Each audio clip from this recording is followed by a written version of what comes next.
created a bureaucracy for its so-called 24-hour economy. To our mind in the minority, this 24-hour economy is more than a slogan. It's more of a slogan than a policy. The women banking has also not seen the light of day. While the government talks about inflation levels having come down, the ordinary Ghanaian is going through crisis. Electricity has shot up by almost 30%. They came to repeal the e-levy, but ended up coming out with a law that charges 1 cedi per litre of petrol. They introduced the Doomsday levy. And above all, today, the suffering cocoa farmer is at the receiving end. Anything about somebody can catch us and somebody the bibrina and a caution a woman Ganamasi and semi brina and I did Chinese and it is a ACC. Now they could be answered my catch or say, yen in the media so ya purchase a content in the papa and seven of papa no di mudo near about some was a celebia obit means so any and semi a caution a munchi mu pay in a sentinel. Adam and Saka, this particular just a video. I'm about some I'm waiting me and some a munchi mu pay in a mess of Sansano, but I'm a ubu any media croissant.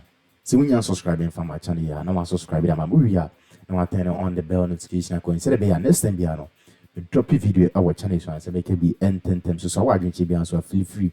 We room our comment section. If I drink channel, echo to one, yeah, better bread. Yeah, can any amount. Sounds on her phone be ever back home. Normal so I be king while drink channel. Our comment section. Maybe so et me I come yen sa. Maybe so ain't me. Maybe also messro. So be like a video so Edema maybe I come yanko. You can enjoy the rest of the video and fun. It is a 1 minute mamufono and deal in a rightful manner there is no way to appoint you. And no and a day president mama ababidruha and nay ya baba 12 before 2012 general election. We can count. Eba say omukwa kosi parliamentary chamber na Ghana ni kwa ka say drop that chamber so je no kwa ka asasem no the kind of treatment omde ne fam right for no to nchen na kwa hwe e-levy ye ka say ye mpene mo mfa e-levy ma after say omo approve e-levy wie ye no e na omde Ghana for sika esan kwa ye e-levy cake arrogance be ne chewi. They did a lot of things e Ghana for harassing media men including a journalist here na omo bu omo until at this moment I agree the arrogance of power eko e bia ade no ebetima abade but the na me pen asem ne say o se enne ye kasa nei we are not mentioning tomorrow enne na obisa ne say ni wo hu aban no e wo se wo pese wo ka say e bia wo kino mo besesa dia enne ebisa ne say o kina so mo sesan but you are asking say enne aban ne tisai enne yi they are not perfect but I agree 75% is okay. Quick one. Yemkoni yukutie nkoma minority leader Eddie. Na Ghana force Afenyo Markin kwano oninamu oye dey. Samre nka wo se wo ma prosecute na oda prison. Abusua de yemkotie ne nkoma ne mrekoba yebeto aso. The past 1 year we have seen a government that believes in rhetorics, that talks more than it works. It promised the people of Ghana 1 job, 3 shifts, and called it 24-hour economy. It promised women banking. It promised to increase the producer price of cocoa to 6,000. Today, unemployment is on the rise. Today, this government has failed to implement its own flagship initiative, the initiative of 1 job, 3 shifts. Today, it has rather created a bureaucracy for its so-called 24-hour economy. To our mind in the minority, this 24-hour economy is more than a slogan. It's more of a slogan than a policy. The women banking has also not seen the light of day. While the government talks about inflation levels having come down, the ordinary Ghanaian is going through crisis. Electricity has shot up by almost 30%. They came to repeal the e-levy, but ended up coming out with a law that charges 1 cedi per liter of petrol. They introduced the doomsday levy. And above all, today, the suffering cocoa farmer is at the receiving end. It is time for our government to move away from slogans. It is time for our government to move away from the political rhetorics and focus on the core duties of governance, development, job creation, and the rule of law. Okay, Commander. Yeah, Director. Minority leader. Of course. Afenyo Markin. Yeah. And sir, Afenyo Markin sama okay kan die. Okay. E from baby no me blame aban no. And can some cause Afenyo Markin atwim. Of course. ECG some cause ye hwehwe ni nsemu anko di kota koniaba. Of course. And so now Afenyo Markin nya no abegina ho edi sankomo yi. Director, I agree with you. Because the Ebama confidence say uncle can we say Abani believes in rhetoric. It is Abani kasa. Eya Abani de chejuma. Eya no correct. ECG Afenyo Markin as board chairman. LED omo ye procurement bebrana eni se omo ye eye over expenditure and na oti ho ye free. Abani tackle no. Enti eka omo ye botugu ye no. Enei ofili free. Enti oba bejina bo enti no aka tire say Abani believes in rhetoric. Eche ejuma. And I agree with him. The Abai ye. The rest say obey say yeah, adwuma ne de obeye de but amount for lose interest. The point is the amount for so de say NPP for na omo ka bie no eno na amount for so asem no so because omo wa ban mu no ye ho de papa bi omo ye omo nya legacy papa bi awo right nothing only bibia obetimi de won sense obuaka say in 8 years enyema we ni nyema we na NPP and Anado omo be build ye DC baby a ye po omo push oman on that sector. Oh sir, omo Fìírèś right intimate point ni say you can say who push one sector be a certain level aye ya ultimate can Fìírèś e basa ka che yen say yen education no ultimate position education no at a very tight corner eye papa inside biem but education system no also 24-hour economy abanu gananum okay ayanum ganan so na hwede omo ye right also 24-hour economy na nu ya na mampani e sign bill na say astatia eyaduma right you know one thing area Afenyo Markin on to oman mu ana right our man o MPP ni and from the omo ye in 2016 eba ni nyina no say ye ne beko obi a ye de oman ahyem nsa e kada cocoa board na omutimi hu se e kwan ye mfa bonus nko omo de omo se da bi ya wodo contract ye nkwaje bosia metua ka right obi a enei o complain say aban ne mo no homode no right hwe omo ankasa their past records Rata adwuma na omo ye oma dwene nyina no enya oman na ye hye ne ye no rata oma dwene nyina no eye bosia ne sikadie enti enei say all complaining about this administration na dwe ye ne say de omo ba power oma nwene ho say one district one factory ye be dey na ye oma planning free education ye plan ye ansa na ye no omo nya ne say omo de omo ba ye no mu jagum he is expecting say can this buy na no in the first 3 months eso ene construction site offer adwumafo a one side bi afa nipa miensa omo ye adwuma pharmaceuticals no obi afa nipa miensa na ya to omo agum na obi na mu just like that better I am telling honorable Afenyo Markin say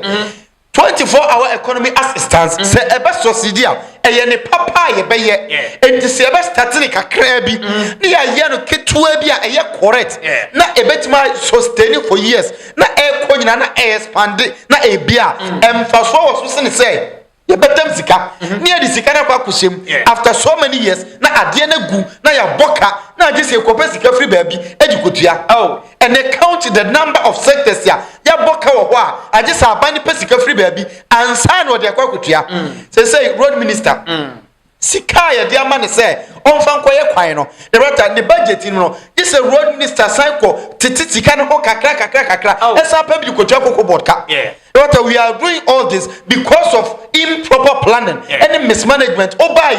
You have the idea, say, when I'm a person here, you have to sit down, put things on paper. Try to talk out also. I say, I buy no promise 60 million. Okay. 6,000 Ghana. Okay. And so you are the abandoned for.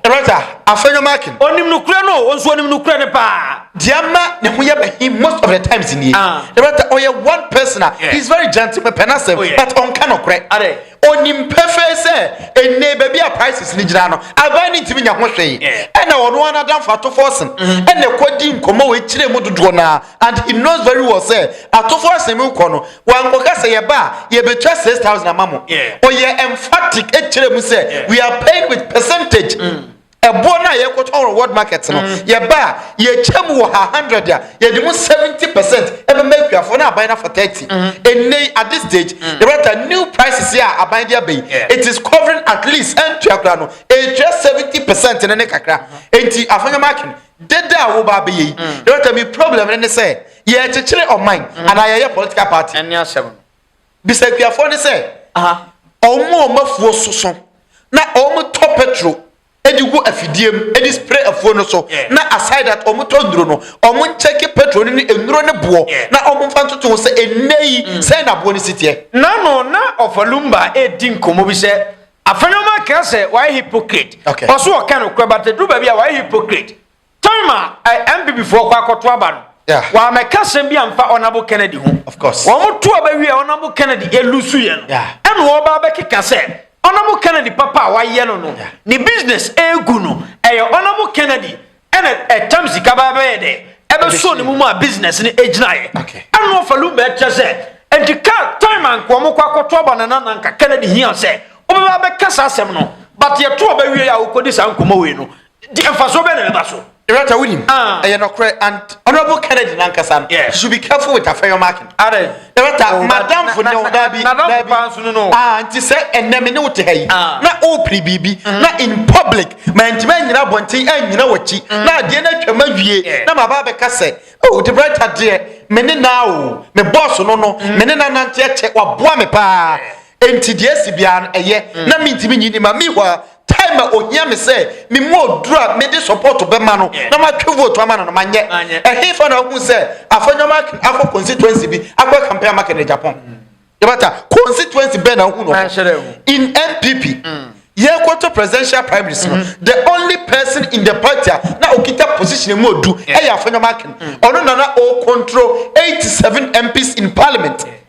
Rata da be na hu say Canada Japan ne nkrofo ko meeting na Afenyo Markin timubi wan fa ne ho ankohyem but because of anything na dweye ne say our presidential ambition for future rata sana me hu no na dwi mu no why na dwe say dachi bi onye opportunity obeli DMPP enti omo mo pe Canada asem no onye campaign ma Kennedy but o yusu na dwen ye to abawie no ma menye bibi no mo mpem asem nti in the future se me ko bibi a sankrofon ba bedi machi MPP from pen for so boom for me because man ko campaign enti about me but enye fine quick one ye fra Afenyo Markin sem no so na kokofo no koko farmers no omo the message bi akoma his excellency John Dramani Mahama na omo message no ense Ghana fo ni age papa baransana no yeni kan ko tie nsam a nyaho tamaklo ede atudwa ono ankasa ne party MPP nenso obisan komo wadi no ano ede yenkomra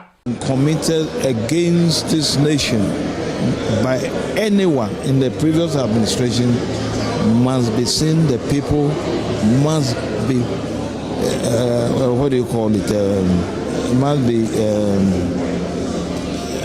be invited, and then if they are found culpable to the various crimes, they must be prosecuted and sent to court for the court to take a decision. That is one thing that is worrying the ordinary Ghanaian, I'm telling you. Secondly, I have said time and again that to put a stop to the Galamsey, that particular problem can be solved only by the military. When I say the military, they have been professionally trained. Now you give them the order that I want this area cleared, and I can assure you that they will do it. But where we have now the so-called NAMBO or whatever they call it, a group of civilians and military men, I said right from the onset that it will never work, and you can see that it's not working. If they seriously want to stop Galamsey, then they should give the whole tax to the armed forces. Okay, Commander. Yeah, Director. Nyo tamaklo. Of course. And sir, I nenkomoni yemienu. Yeah. Asen kagalam sei. Yemfa soja fo no de enke yemfa soja fo no nkonko bo ho ban. Na de enka yem forget tax force no. Okay. And afezo so say wo bia wo bokro no wo MPP breso bia no. Iya nchiri ntum. Kwekwa ne nwuram. Well, Director, nkomo we emite and emite say every obia wabre wo NPP party no ho eneba. Director, in the first place, my main start every NPP for there no and I said corruption there no. Na me maybe your galamsey. Director, we cannot stay in a country obia bokro no na ye gigi wo mo so. Enei abani pa from say people will still complain about corruption. Oh yeah. I didn't know there was a idea. Oh yeah, now Odipogu ni fee. Now Odini so easy. Yeah. It is how you leader. Now you do but now catcher say you will deal with Sankrofona. We expect you say no anyone dealing. Yeah. But you cannot leave them. Now omen freely. They are enjoying. Yeah. No be catcher say yen fa yen sengu yechi. Now yen catcher say all is well. There be. Yeah. What a baby and your case, and Yemi Mama say, and Pennyphobe say at this moment, MPP near one more because a bear MPP near one say, or no any party penny say, MPP near Bocrona entering to not Jay say, penny in Penasem, but no cranny say, a nay penny or Casano, a just or minor at this moment of Pomani. Oh, yeah. It's here a bino. A nay, say President Mama Poe. Afenyo 1 year. Okay. And what we said there, corruption issues among for complaining from the first class citizens, ABC ordinary citizens. So when 2-1 among now Attorney General and baby now 2 years, now already 3rd year, a buying and people will start rising against the government. Okay. Right aside that. Or say galamsey. Fantastic. The only option you did be galamsey no. Soldier for. Oh yeah. But I agree. The last time I said, shoot and kill the betting. Now soldier for no so masa. A soldier for no match bomu. Sana was say yeah. Because akwada was say on my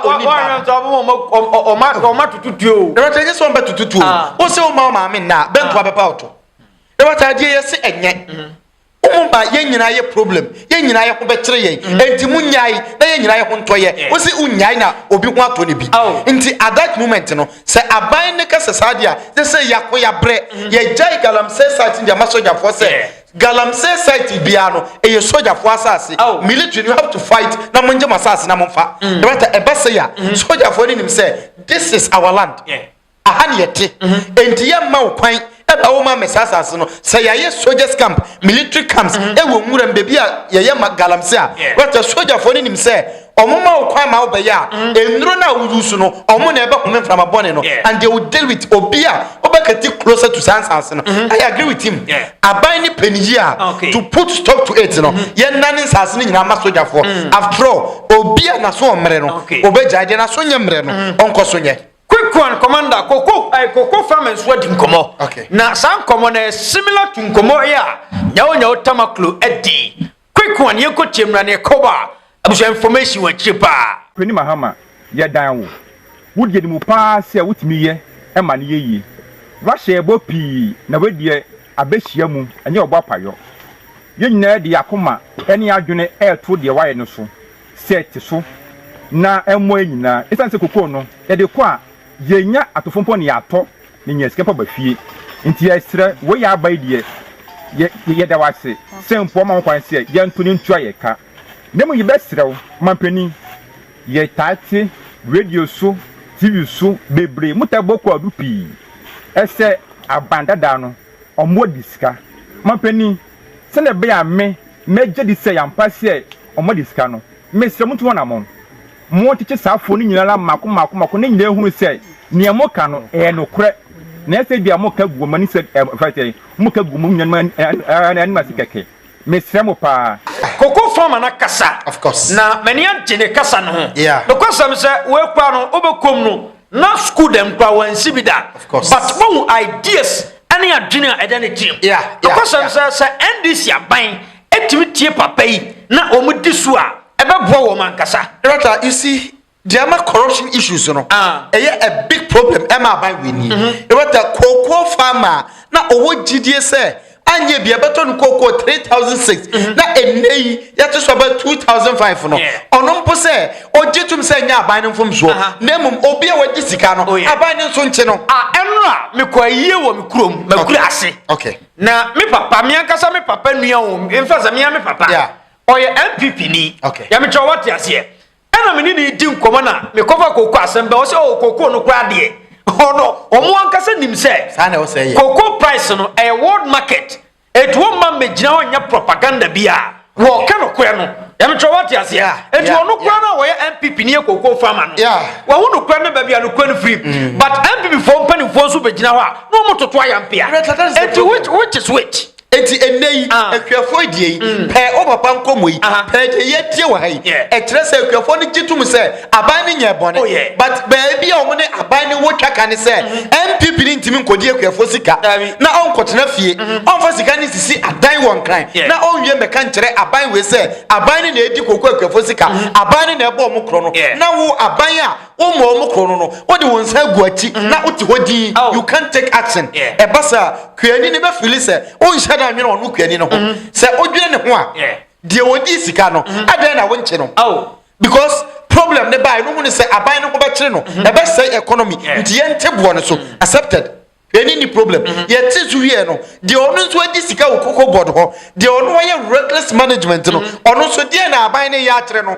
because onye kuani oya politician nti no aban ni jana mana ko free ana that is the point here I was say aban ni hwe akuafo asemi na o take corruption issues very serious sir we say ne ye can say ai koko board ade no kwa no nanka e collapse under MPP of course e chese obi abokro no ho asemi nya enti se da be ya aban na ni mu nwa se nka se mo ba betete o mo koko so no asemi nya mo prosecute o mo discredit obi o ye involved and sometimes me ka say aban mu enye sika wa wi akogu fie nkwa ne o se chiwo oye koko board pani unim se koko board afi ye ntimi raise 20 billion Ghana cedis but koko rose na wa kwa wodo contracts enei ye de ka 26 billion Ghana cedis me wa koko road no so no ye de mfaso ye nya koko board no ene ye de ye but obi a wo ye saade ni bia no owo intentions se obe collapse koko board e wo se prosecute no obi a wo ye involved na ono de oje the salary finchem edigu ni bottom enne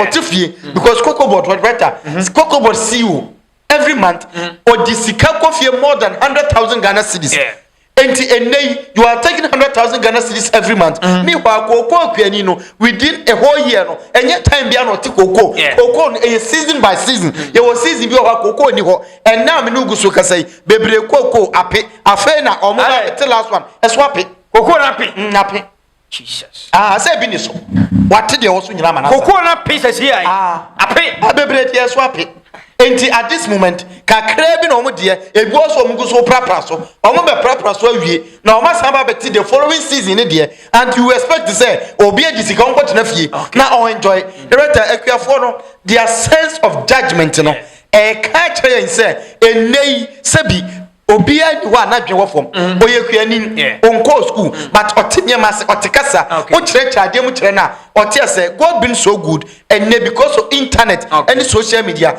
they get access to information bia omoma wokrom kuani bia nu ba oni ba owo ba ne manyini a ne ba ene ni interact omo ka kire omo say these are the situations right aye ba kuafo na ba so a very good point quick one abigi tnase na e monitor abigi j na boko de na manyame adu me ho de papa and some no doson baransa na no ba bia commander ewie yi ense cocoa farmers wo ma din komo bebre omo say his excellency John Dramani Mahama emo no modern na on tete MP fo na wo mo diska e cocoa sector no quick one yem fa Fìírèś na mama me cha hefo papa we our president Mahama Bonabas are because o kasama o say nyansa kasa hwe asamo ya wakanyo aye serious I was mpani bo sha wo share obaba cha akromfo no o ma sa kokko o ma na mo kokko ho no I was say o ma mpani che o mo yes mini papa ne ya adwen 100%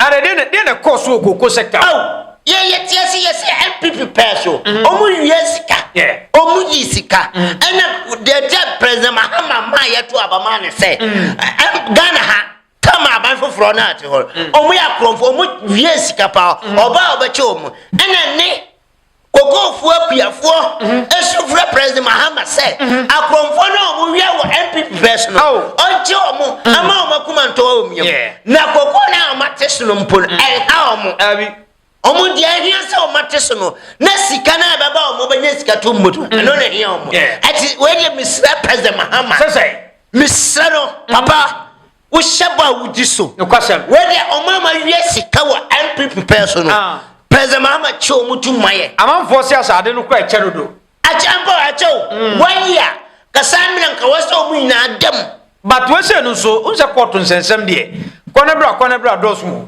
ye nja sade no aya no kra we wi sika na afana ya de no kokko me kra de Ghana constitution yanse san no mfim o de ye say obi a o ye kai die o say yes safno say onko kodu nko yengo ye de we wi sika ye tuntum ni afa ye ndi sika no ni sanjelo na won say next time obi ntimi wi o manager pade na nti yes ye nja kwane bra asam no ni ye nti no anti we say NDC president Mahama anya anche sankofo 2028 abetima ha mo pa abetima ha NDC aba because we say about no point na me wani da so say simple president former president Anado since Ghana we wi ano I was here chintum na ye sky 100% was here Gavana Akufo-Addo wi Akufo-Addo ye so we 11 who na onim so we sika Ghana ni babia ya we say wa wo na me kasa we ya we say na Anado omu wi sika sa we ya we asemu o mari eso ko kan ya yawo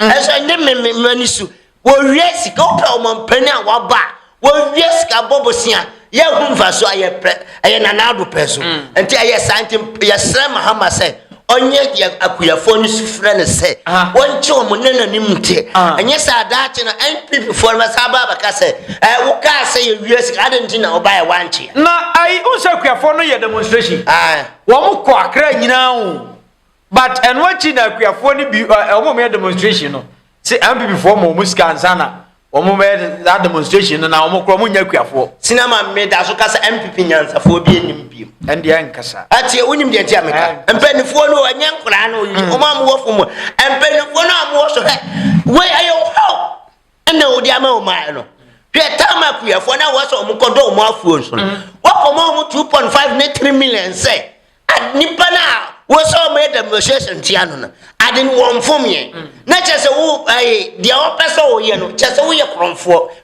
MPP de bi me kan me so manja wo ya o matna chire bia 100 years no mo ba power asemu na ya na me di akuyafo no so afa ba bi me di wo mo ha ya wo say ya mo 2.5 ko ye demonstration na wonim se demonstration na ko ye no nya sasam bia no ai ti na de chire asemu MPP fo no kasa na wo aye sikatua no wo mani so hwe omuye bibia je so mkotua sika ye ko ye demonstration okay wonim se abana fom adenti na ko ye demonstration na wo se je se metua sika ma obi ansa no ana kuafo ne se anya omukura omunim adokura ntia mpo na no mukoye aye MPP aban MPP fo na ema omusika se omunsole ntia Mahama na me so omukoso eba fom de omeye bia omanim bogu ase hwe ye mu ye demonstration ade ancho ana o ma sa ba bonte se mo ma musika di sika we mo me musa se sika we na mbodi ko bo obosia ade Ghana ko nkwasom sika we ade nti na ma mfa sika we